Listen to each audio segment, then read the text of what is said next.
Welcome to a fresh word with JD. Today, the fresh word I want to bring to you is simply this: trust God. Trust God.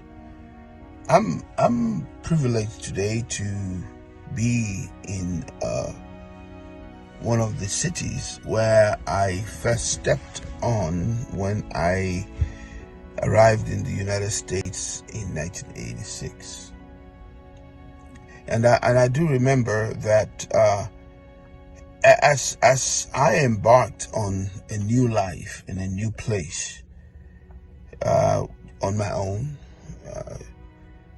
there were some things that I had picked up from my parents, such as praying, reading your word, and even though I was in a lost place, there were some foundations that did not leave me. And one of the things that I do remember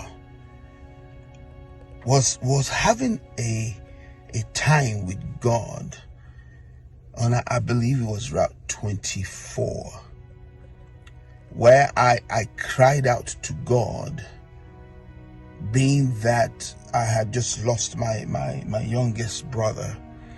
And I was asking him, where do I go from here?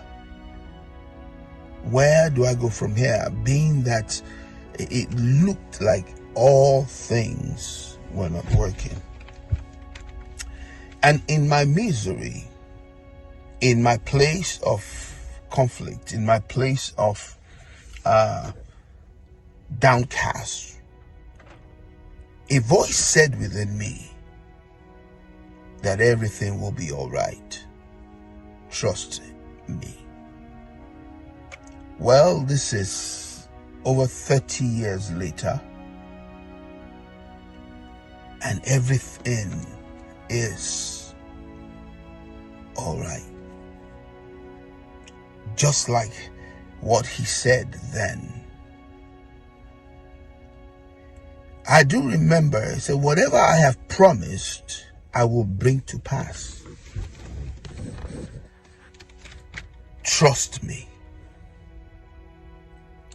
And though I didn't even understand what and how, over years, praise and glory be to God, I have come to understand some of the ways.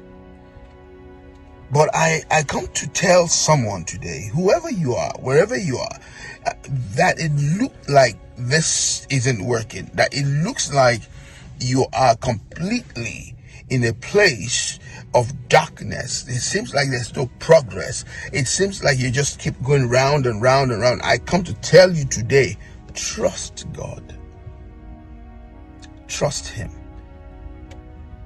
Something inside me just says I should release this fresh word this time, just to encourage somebody that it is not over until God says so. It reminds me of a story that I heard around that same time when I needed to hear from God. It's in my language. It says Adedeji, and it spoke of a woman who could not have children and bought a dog, and the dog's name was Adedeji. Adedeji simply means it's not yet nightfall, and she did this because the other wife of her husband was making fun of her and will call her different names, and instead of her fighting and going back and forth with her, she will call her dog. But actually calling the dog, each time she called that dog, she was saying and declaring a word: it's not yet nightfall, that it is not yet over. Adedeji, I speak to somebody. I speak to somebody that needs to hear this word for this week. Adedeji, it's not yet over. Trust God. God bless you. This is me, JD, here in Secaucus, New Jersey, my old stomping grounds. God bless you.